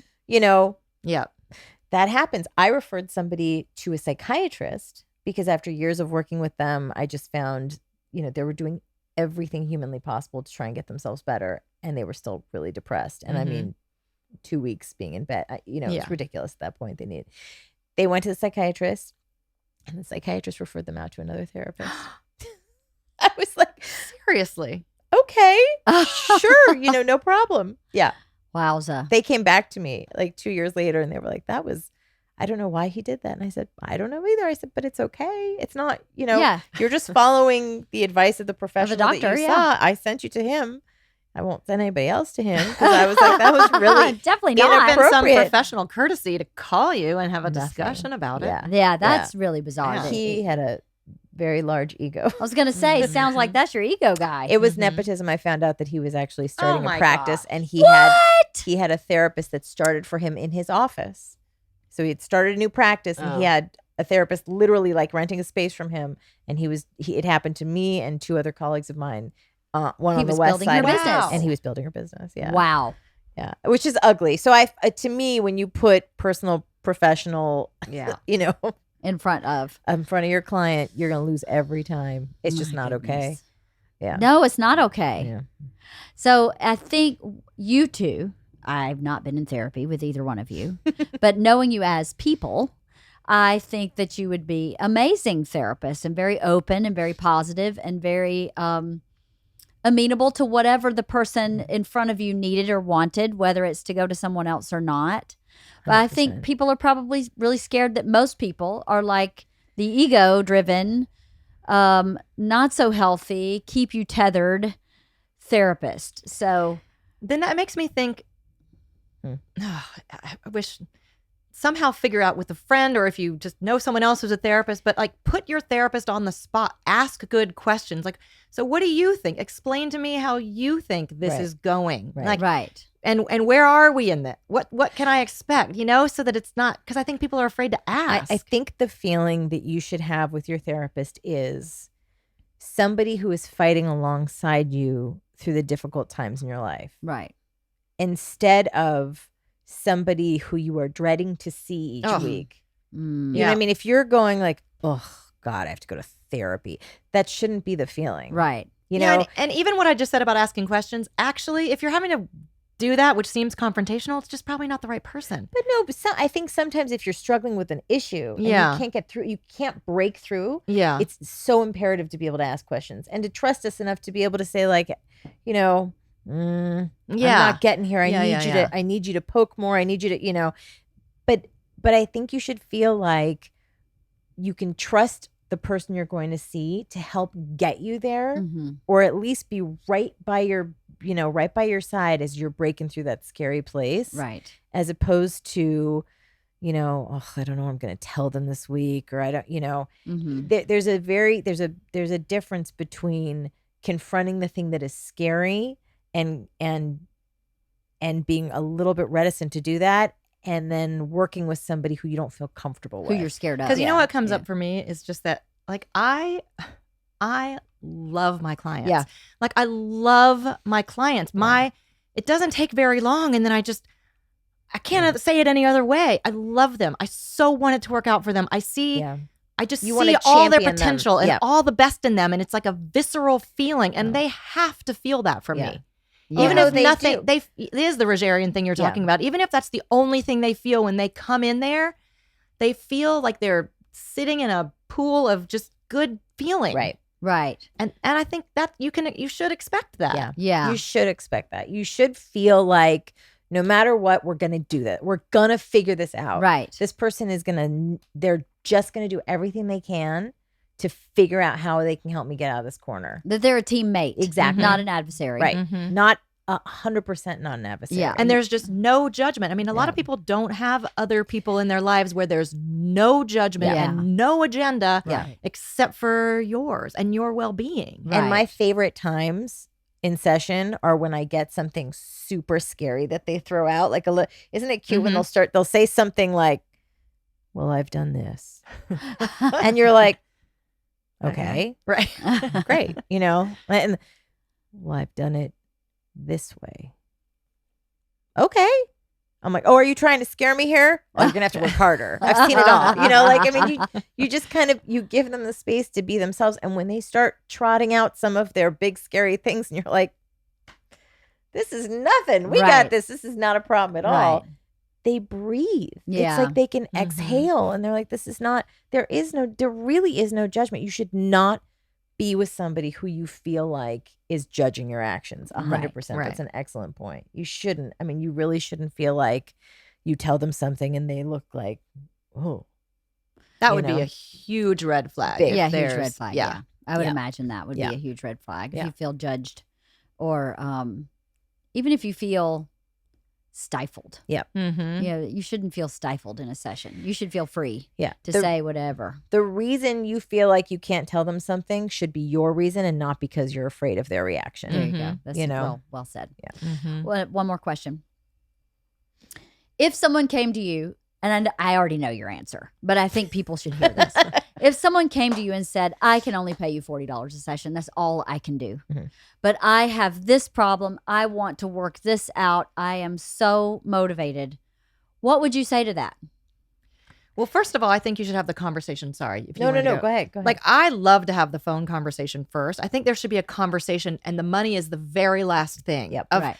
Of are we a good fit together? Is so that both can understand, you know what, this is actually a good fit. Because if I have that conversation with someone and they can't pay, or they can only pay whatever it is, I'm not going to not work with them just because of the money. Right. It's just not going to happen. Right. Now, there is something to be said for, you got to have some skin in the game. Yep. Like there's a whole therapeutic thing about, people value more what they invest in. Right. Totally. So there has to be that's a great conversation to have right from the beginning. You'll get to know each other really well. Is like, well, where is the place where you're comfortable and I'm comfortable? Right. Mm-hmm. Right. That's a tough conversation, but it's the super important one. If you can do that right in the beginning, you already have the basis of a good trusting relationship. Right. Yeah. And I've seen a lot of people who go through things like, I had somebody who was in a really bad abusive relationship and their finances changed drastically when they went through divorce. It was what it was. They paid what they could pay, and that was it. There were no questions asked. Right. And when they came back to a place where they could afford it again, they paid me what they could what their other rate was. Right. And I didn't ask for it. Right. It was just, you need to come no matter what. Yeah. That's For the way your it's sanity, been with you my need to come no therapist. matter what. Yeah. So when we first started, I think she was like $35. Yeah. And then she finished her time at the Right Institute, and she was like, so I'm opening my private practice. Can you do $45? Right. And I went, yeah, I Right. could, and I still could not, I could afford it, but $45 was a lot for me at that time. Right. I mean, Bert was asking me for $50 to go play poker, and I'm like, I don't got it. Right. I don't got it, but I got $45 to go see my therapist because I need that more than you need poker. Trust me. But as we went along, we just kept having conversations. We're doing a little better. I can pay you a little more. Right. I didn't even know what her full rate was until probably, no joke, like a year ago. Yeah. Because we And just you were like, kept, what? I was like, oh, holy shit. Yeah. Seriously? I've been getting away with murder. But the other part of that was my gratitude at her letting my family be the priority financially. Mm-hmm. And part of that is my mental health with her. But she wasn't about, no, I need to raise you to my full rate right now. That's another good point. The people I see, they are the same rate when the first day they see me to when they come back at their very last day. So if I see somebody and I saw them for issues when they were younger, I have a note for how much they paid. When they come back to see me again, it's that same rate. When they come back to see me again after they've gone to college, whatever, it's the same rate. Right. If they refer someone to me, I'll tell them, this is how much my rate is now. Please don't tell them what you're paying so that, it doesn't make it uncomfortable for them. But, everybody gets the same deal. Whatever it was when they came to see me is what it is for them. Right. Period. And that kind of just keeps the relationship. Like, I don't like raising fees. Yeah. It's just my own, every therapist has their own little thing. Like, it's so uncomfortable, the money thing. So I'm like, it is what it is. And if it's a new person, that's what my fee is. And if they can't afford it, we'll figure that out. Right. But yeah. I think a lot of people are scared of that part. Yeah. I would imagine any therapist worth their weight would be willing to say, what can you do? Right. And this is what I'm willing to do. It's a sliding scale. And that's a great question. You ask, do you offer a sliding scale? Right. I think people don't call because they think the fee is the fee. Right. I really do think people don't reach for help and because of that number one reason. There are some people out there who is the fee is the fee. Mm-hmm. I'm sure there are. Yeah. And that doesn't make them a less valid therapist, but you can find one who will work with you is what I think a lot of people don't understand. Is they think, oh my God, it's $150 an hour. Right. I can't even come close to that. Just have a bunch of phone conversations. You're going to learn so much about yourself and about therapy with free phone conversations. Yeah. I mean, and not to take advantage of people, but just to learn and understand. You'll start to learn how people talk and how people think and what feels good. And then people will work with you. Right. Yes. And I've also had a lot of people call me and say, oh my God, thank you for calling me back. And I'm like, I hear that a lot too. From people looking. Those are the folks who are also going down the line of the people in their providers list. Yeah. And so it's under the insurance company, and none of those people are calling back because they're just so busy. They don't have any time to call people back. Okay, here's another question. I can afford to pay you, right? Right. Where do I find you? How do I find you? I have my list of providers, but I don't like anybody in my list of providers. How do I find a therapist? Like I found both of mine, like I said, through this clinic. Right. So I don't know how a person who can go, you know what, I could pay $100 an hour. I need this help. How do you find someone? You know, when I was looking for someone for Bert, I went to psychologytoday.com. Well, That's what I was going to say. Yeah. Psychology Today Really? or word of mouth. I mean, a lot of times Yeah. it's, Do you have a Psychology Today profile? Yeah.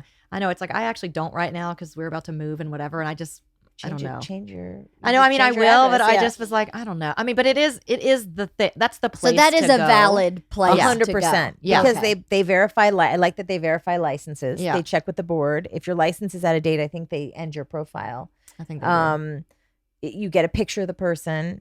You know, a lot of times if I'm working with somebody who has a child, I'll say like, put them on, tell them to go look at my website so they have a picture of the person. So when you open the waiting room door, they're not like, you know, Yeah. what's behind the curtain. You know, Yeah, like, yeah. they're not freaked out. You know, Yeah. like there's a lot of information you can look at on there, but it's always worth a call because you know what's on page doesn't always translate in tone. Right. And you know, you get a feeling of warmth from somebody when you talk to them on the phone, or you don't, or Right. or there's missed communication, and you're like, I don't feel like this person's really Yeah. hearing me, or they keep interrupting me, or that, you know, there's something you're going to get from that phone call with them, whether it's the fact that you don't want to work with them or you do, or Right. they're a maybe. Either way, there's some tidbit that they'll give you. So even if you go there, call Right. and get an idea, and you can call so many people and, you know, narrow it down that way. I mean, I think word of mouth is really the best because Yeah. you know who you trust. But if it's for someone who's school age, you can ask the school counselors. Yeah. You know, if it's for something Pediatricians actually have people. pediatricians, Yeah. if it's something, you know, couples counsel. I mean, I guess if it's divorce, That's you a can ask hard divorce. one. That's hard. Divorce A attorneys, lot of- mediators, you know. But a lot of but- people also aren't willing to, like, how many people do you know that are willing to say, like, I'm having problems with my spouse? And I Yeah. need to see, like, so it's harder. it is, there's a lot of shame associated with it, unfortunately, still. Yeah. And that's what's really upsetting about it. Yeah. But, you know, if you're with a group of friends and you don't want to say anything, and you can say something like, I have a friend who's looking for a therapist for their, you know, marriage therapist. You know, say it. Say it any way you can. Yeah. Because if you say it and somebody's been through it, more often than not, they might say to you, I have a friend who Mhm. uses this person. Right. You know? Mhm. Well, Yeah. the less we feel shame about it, the less shame there'll be about it. Right. Right. So there's nothing to be ashamed of to asking for help. If you blew your knee out, you'd ask for a Right. PT. Right. You know what I you know- love is that because I happen to have all these USC students now, Mhm. and I mean that just like boom. I got in there with one person, and Yeah. those kids talk about it. It's Yeah. so fantastic that Yeah. they're all talking about their anxiety and getting help for it. Yeah. Yeah. It's that generation. It seems like there's so much less shame. They're There just willing is to less say, shame. like, look, we all have think so. this anxiety is not okay, and 100%. Yeah. They talk, my therapist. Yeah. mm-hmm. Yeah. Yeah, There's that's less shame, I think. fantastic. It When is we true. found Georgia's, the therapist that helped her with anxiety, that poor woman, I have given her number to probably 25 or 30 people because she is like you. She's like, met with us, assessed what was going on, gave us some tools, said, it's up to you, got to practice the tools. We saw her 3 times. And after the 3rd time, she was like, I think you're good. Come back anytime you need to. I'm here, open door, anytime you need to She's come in the back. Valley. She's in the valley. Oh, I'd love to have her number. I- I grab onto people because if She's it's somebody awesome. that I know that I can't treat, Yeah. I will totally refer them to. Yeah, She, I like to know I good think people. she maybe, I don't know if she specializes in anxiety, but she's a neuro Oh, person. good. Yeah. I don't, and she, I love her. I won't say her name aloud. She doesn't have a lot of personality. Oh, So the don't say first her name aloud. Yes, sir, person, don't say her name aloud, please. I won't. But the first person who referred me said, I have some psychiatrists like that. yeah, well, the first person that referred me was like, this is her. She was so effective with my daughter. Mhm. We could not be happier with what The the end results are. result is. Yeah, She has the Bedside personality of a loofah. yeah. So just no walking in. Oh my God, Not to judge her bless her heart. by her personality. And I went, okay. Yeah. And I walked in and talked to her and I was like, loofah. Loofah, yeah. That's pretty accurate. She's No. about a loofah. I've had some psychiatrists that I use where I just tell the parents straight up, listen, he is so on the spectrum. It's not even funny. He will piss you off from here until Sunday. But just know, clinically brilliant diagnostician would trust him with my own children. Please go. Just ignore the personality. And they're fine with it. They trust me. They get it. They'll do it. But yeah, if you don't know that going in. Yeah, it's good to know that going in, because I changed it from loofah to corrugated cardboard. I was like, this is what she's like, corrugated cardboard.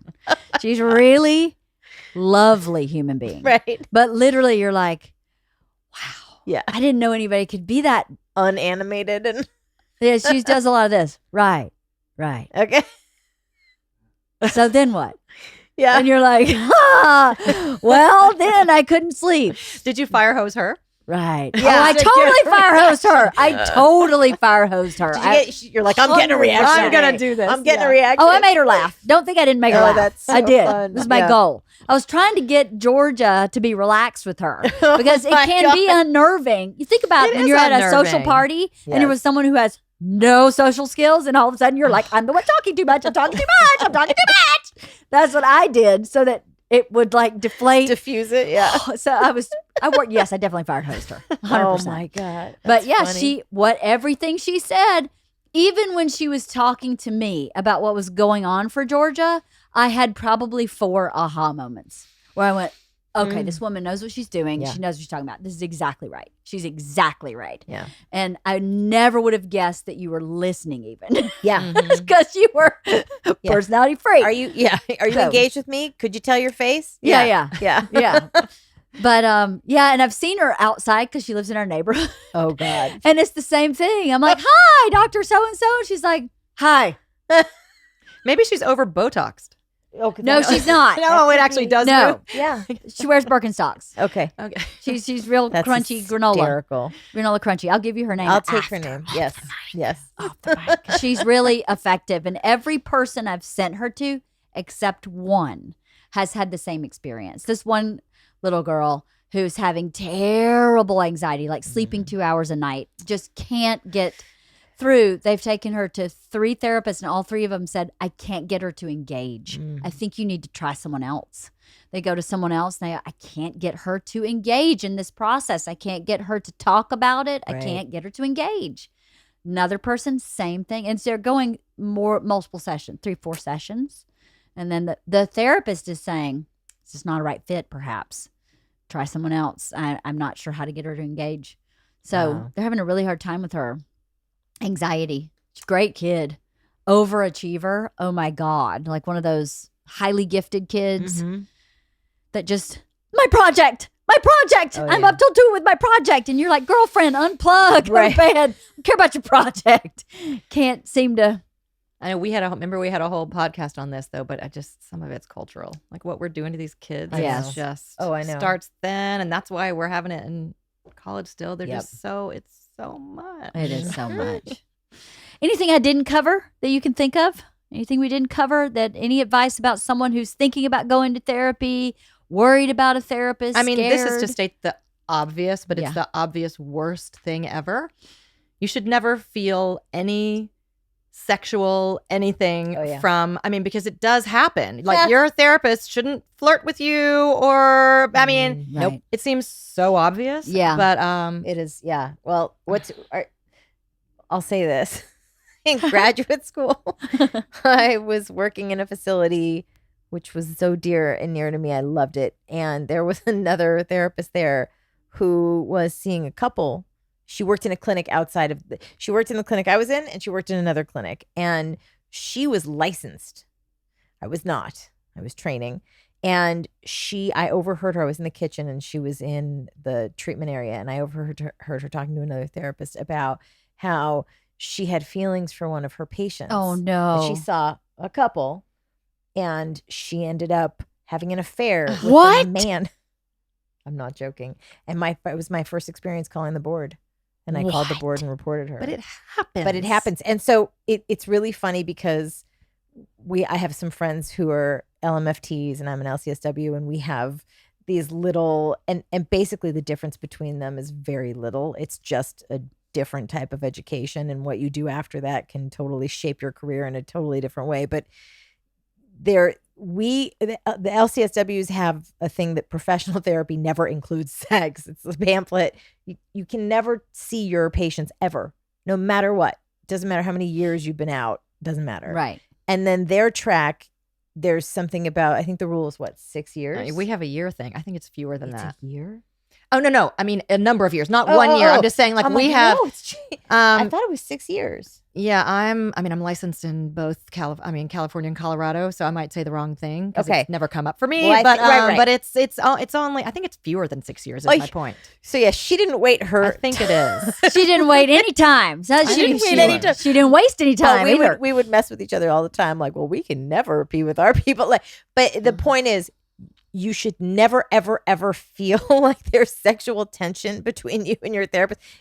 If for some reason, like, transference comes up, like there are some people who are like, you remind them of somebody and they have an issue, you work on it out in the open. And if that's a really delicate issue, if they can trust you enough to say, like, I'm having a feeling and, you can help walk them through it. If they can't get past it, they need to refer you. Right. Because if it's getting in the way of you doing your work with them, that's not okay. Right. I had some kid that was having issues with me when I was working in treatment. He was a young boy and I was like, he's not getting any work done. He just keeps flirting and it's not appropriate. And so I transitioned him to a male and it was fantastic. And he did it with every single female counselor. It was his issue. He had learned that behavior and it's like, I'd love to be helpful with him, but I can't. And my supervisor was like, 100% that was the right thing to do. And you don't transfer people immediately if they bring an issue to that because you want to make sure that it's an appropriate and they don't feel shame about it and you work through it with them. But with some cases, it's just obvious, like they're using it as a tool to get in the way of therapy because they didn't want to do the work. Right. It's deflection. It's total deflection. So, but yeah, you should never feel like your that's going therapist on. is hitting on you Right. in any way, shape, or form. Right. Yeah, not okay. I just thought of two more things really quick. Mm-hmm. One is, are you required to do continuing education? Do you graduate school and you're done? Absolutely. No. Yeah, No. you are 100% required to do continuing education. Yes. Yes. I thought so. Yeah. I just wanted to make sure everyone else know that. So you didn't graduate in 1982. Right. And you're still using the same theories and practices from 1982. Correct. Right. So it's just so everybody knows, Yes. you do a lot of continuing education. And the board does audit, although they don't audit as frequently as I think they should, but they do audit people's files sporadically. Yeah. Okay, that's good to know. To check to see if you're keeping up with your CEs. Right. Second question is, I know you've spoken about this in a podcast before. There are so many different types of psychotherapy. Mhm. How would someone, like, I wouldn't even know what to Google.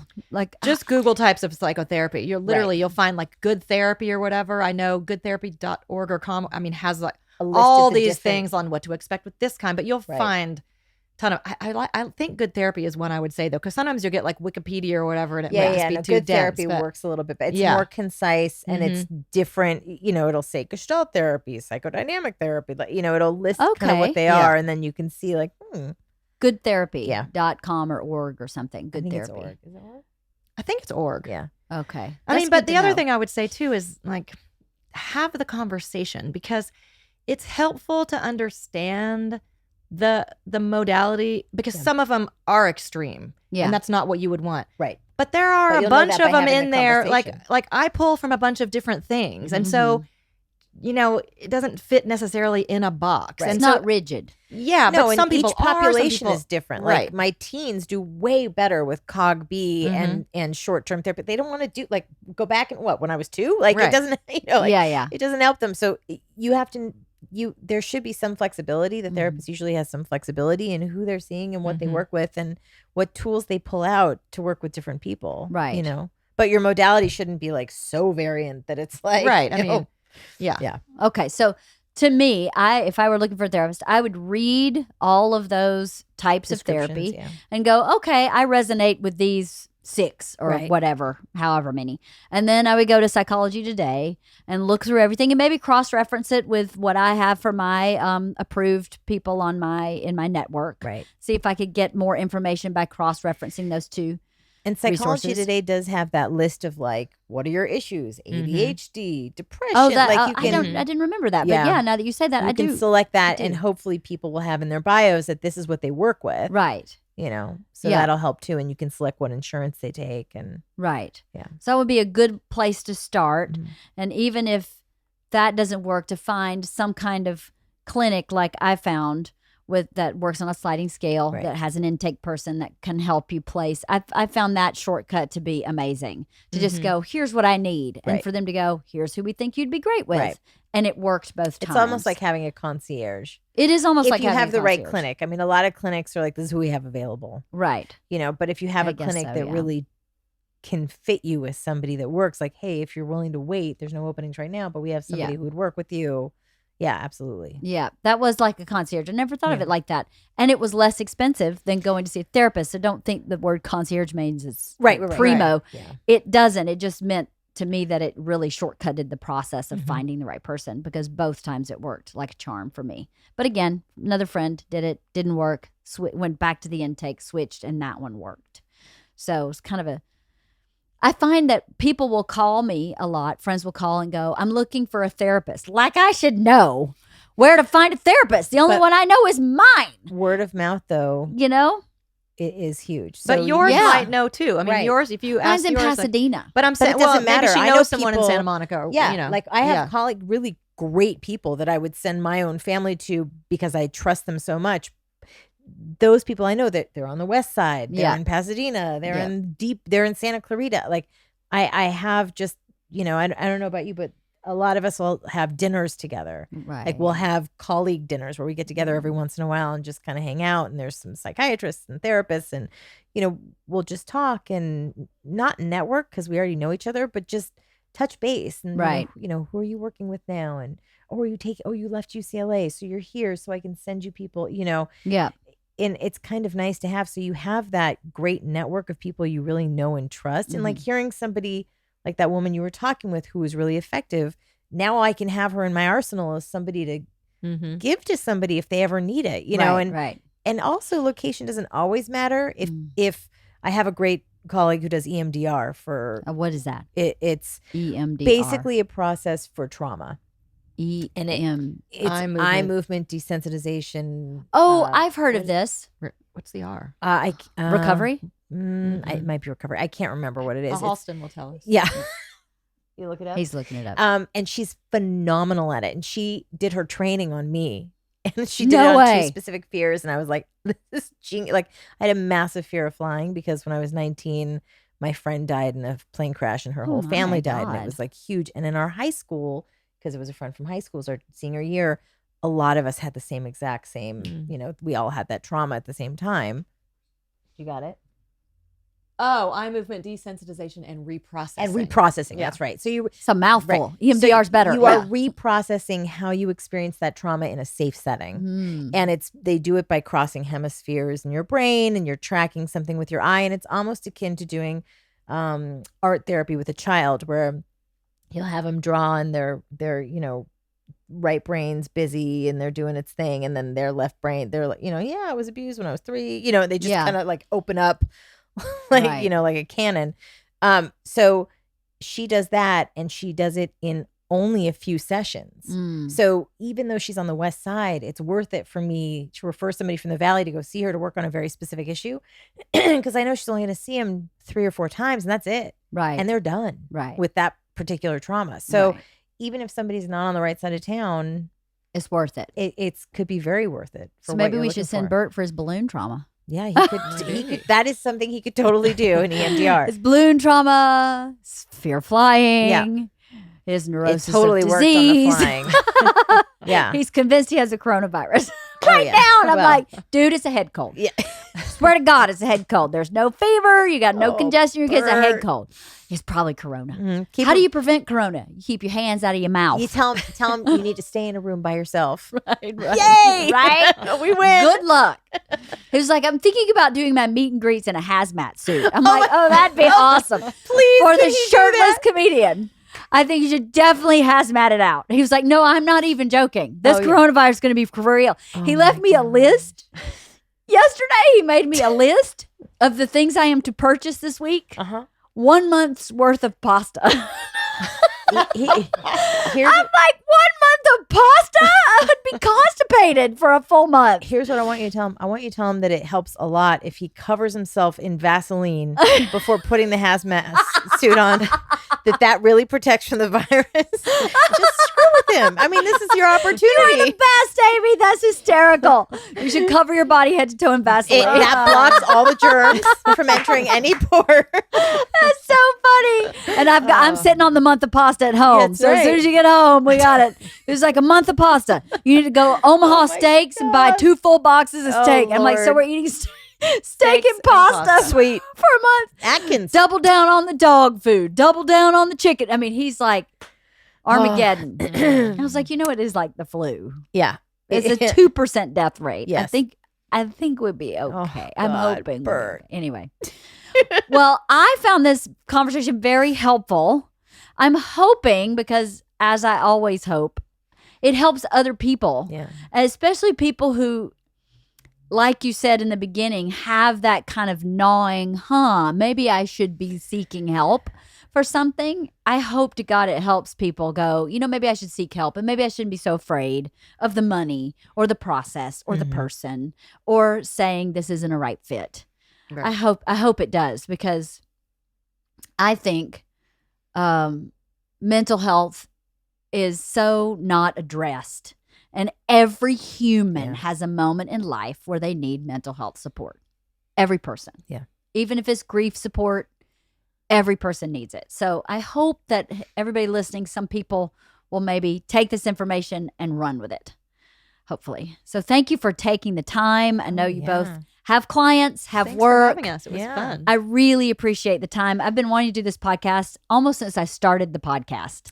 So, and I knew you, and I was looking for you, and I didn't know you until I knew you, and then it just took us a little while to get And to we each didn't even know that we knew each other. We knew Which is each so other, which is so funny. bizarre, but Yeah. it is a small world. I mean, as big as LA Well, good is, people it's a know small good world. people. That You is know, true. I think that's That is true. which is also why we say word of mouth. Like if you can open up to a friend and really say, look, I'm looking for help and I don't want to ask anything inappropriate, but do you know of any good therapists? I don't need to know how you got them, Yeah, but I really, looking for it. I think I find that people are more willing to ask for their kids, I think you're right about that.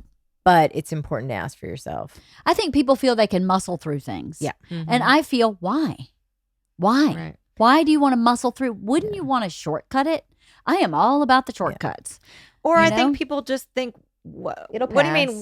pass. How could someone help me? It just is what it is. Like, Yeah. what do you mean? Maybe That's so. a Like they just have huge no one. idea how someone could actually help. Right. Yes. Like I've grappled with this already. How could they, not knowing me, Right. be able to come in and Right. just help me? Yeah. Yeah. Because you don't know to use tools you don't know exist. Exactly. And if you don't know the tool exists, you need to find someone who goes, "Look, I have this whole toolkit here. Yeah. Oh, Maybe what do you one or got? Yeah, two yeah. can help you with your issue." I don't think they realize that's what a therapist does. Right. Right. A simple statement like, "You keep repeating this cycle because that's what you think love is," literally changed the trajectory of my life for the positive. Right.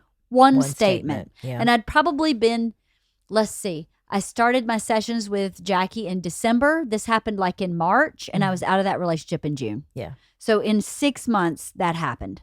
And it literally put everything on the right path. Yeah. And that's worth every single dime in my bank account, you know? In the EMDR that I did, just helping my friend with training, like therapists go to therapists, by the way. Yeah. We'll go to therapists to talk and get supervision and, and deal with vicarious traumatization that we experience from hearing a lot of trauma if we're dealing with trauma victims. And, that therapy that I did in her training process allowed me to travel with my children. Right.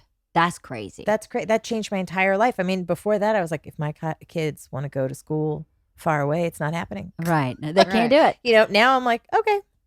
Wow. So the first time you took a flight, it was just okay. I mean, you were fine. Did you have any? I had a little bit of anxiety just because I was Of the like, unknown. here I am doing the thing I know I do not like to do. Mhm. I won't get into the the Details. internal processing in case anybody out there is afraid of flying because I'll trigger them. But I was very aware that I was on the plane, Yeah. but I did it. And I did it, without having to take a pill, without having to take a drink, without having, you just just- did it. calmly did it. And I went on a 10-hour flight. Whoa. Yeah. Where'd you go? I went to Spain. Nice. I never took a honeymoon because I didn't want to fly. Ah. We And drove so we to our took honeymoon. a 10 years into it. I was able to take a honeymoon because I was willing to say like, okay, try it on me. I'll try anything. I tried hypnosis and all sorts of stuff and didn't work, but the EMDR was amazing. Amazing. Yeah. So you know, and I thought, I'll muscle through it, or I just won't go, we'll go short distances or something. So, therapists see therapists, Yeah. to make sure that we're okay and that we're on the right path. And, we have to stay open to the process that somebody has a toolkit we didn't know about. Totally. She had a toolkit that I didn't have. Totally. Yeah. It's like a dentist doesn't go to a dentist. So Right. He drills his own Exactly. teeth. Probably not. Probably not. If he does, maybe don't go to him. He might be crazy. Well, thank you again. I really appreciate it. I appreciate the information and the time and the thoughtfulness and the care. Thank you very much. Thank you for having us. Of course.